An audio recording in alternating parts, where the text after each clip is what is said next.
Karimnagar collectorate ఆడిటోరియంలో సోమవారం నిర్వహించిన ప్రజావాణి ప్రజల ఫిర్యాదుల స్వీకరణ కార్యక్రమం సందర్భంగా పలువురు వివిధ రకాల సమస్యలపై తమ దరఖాస్తులను సమర్పించారు. జిల్లా కలెక్టర్ పమేల సత్పతి, జిల్లా అదనపు కలెక్టర్ లక్ష్మీ కిరణ్ తదితర అధికారులు ప్రజల వద్ద నుండి దరఖాస్తులు స్వీకరించారు. వీటిని వీలైనంత త్వరగా పరిష్కరించడానికి కృషి చేస్తామని వారు పేర్కొన్నారు.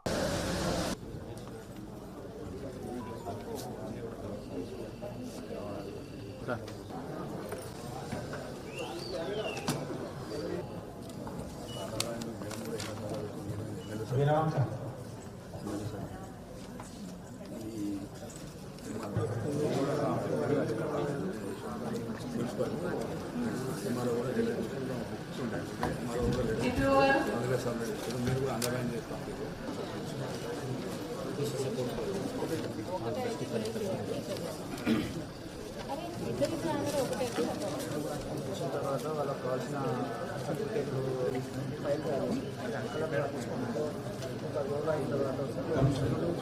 45